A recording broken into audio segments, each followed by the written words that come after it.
I want to get into something real quickly. I don't know about quickly, but whatever. How do we get here? I've just been reflecting a lot about how does the committee make a decision like that? And that's how I walked through it. It's the path of least resistance. What are the results of a day like today? What's the impact? What's the long-term impact? How did we get here? Where are we going moving forward? And a thought kept coming to me on Sunday. This is kind of the result, this chaos that we saw on Sunday, and the vitriol from some about the process and the teams and how we're crowning a champion. It's a result more than anything, and I think it's a result of really a couple of things: decades-long mismanagement and hubris is these terms that I kept settling on. And let me try to explain both. First, the mismanagement, and I've talked about this a lot, as you guys know. Like, we operate in silos, meaning apart from one another. And in college football, just everybody in college football, every conference looks out for their own interest. Every program looks out for their own interest.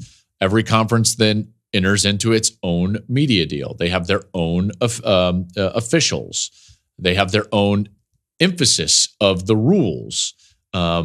Each of them govern themselves just a little bit different. And there's nuances to what they kind of accept within their conferences and what they won't accept within their conferences. So basically saying, it's a really fragmented sport. And so there's an overarching governing body, kind of, that is the NCAA, but really you've got to join the NCAA as a member institution. And are you more loyal to your conference? And does the conference have... It's a mess, okay? It's a mess. We all know that.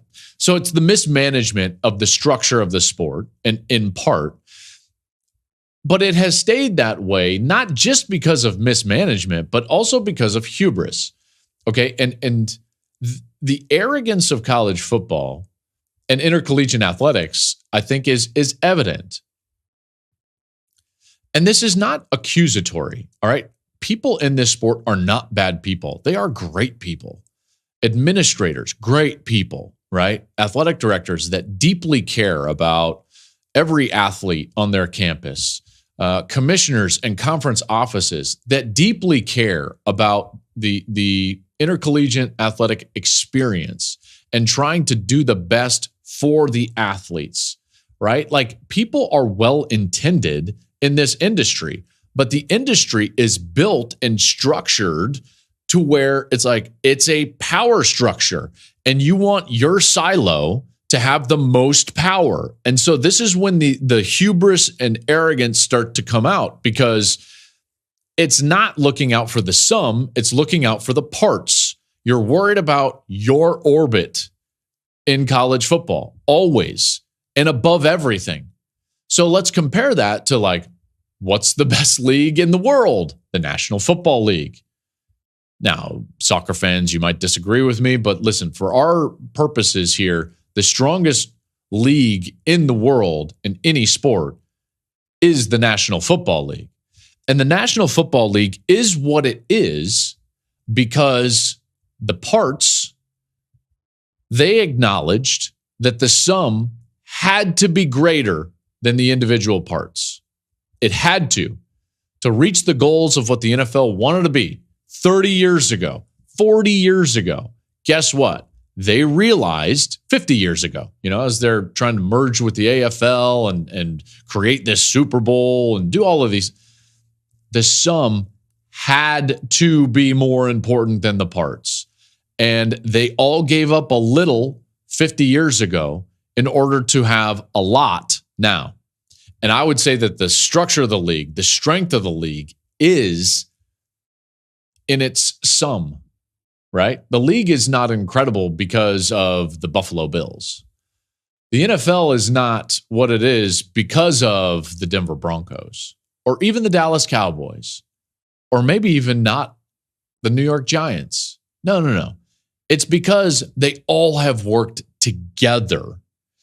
And that has not happened in intercollegiate athletics. And that has not happened specifically in college football. In college football, the parts are way more worried about the power that they can garner and the influence that they can garner.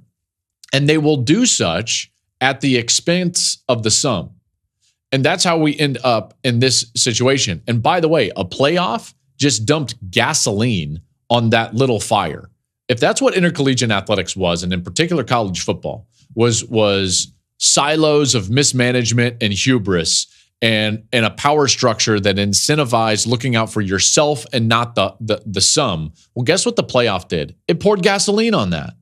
Because now you had to, with 5 power conferences and only 4 spots, now you had to flex and be a conference of strength. Okay. And we had to be the best, and our narrative has to win out, because if not, we might not be the best. So you see how the structure of the sport lends itself to a spot where you can't say no to an SEC team because it's the SEC, right? We don't do that in the National Football League. Okay. We just say, here are your records and here's the playoff spots.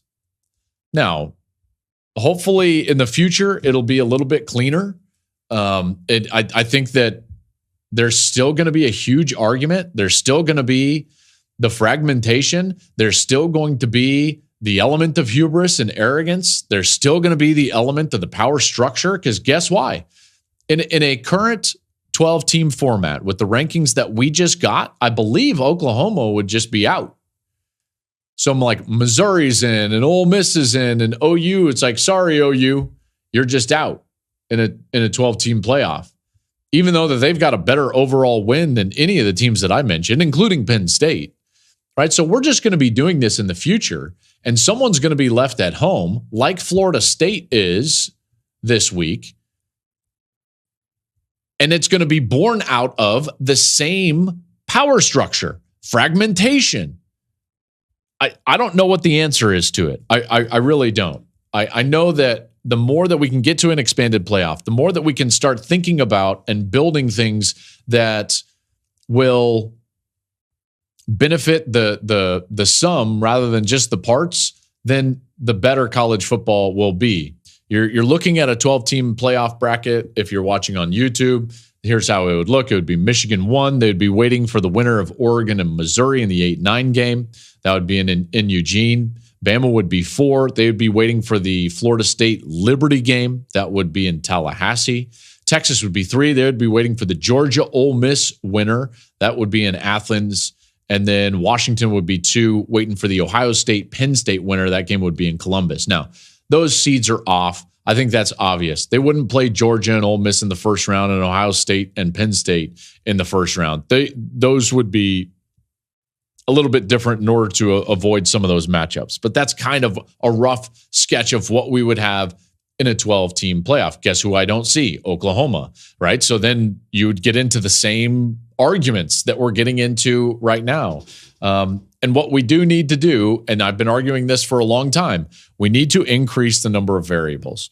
We can't have just one committee give us a ranking and then say that's going to be the ranking. We need at least a second committee and a computer poll to even it out. And I do believe, by the way, that if we would have had more polls, if we would have had just one more committee or one more computer or 2 more computers, that would have been additive to what we got from the playoff committee this year, I do think Florida State would have gone to the playoff. Thank you for watching the Joel Klatt Show YouTube channel. And if you liked this clip, make sure to like it and subscribe to the channel, and you can stay up to date on all of my college football coverage.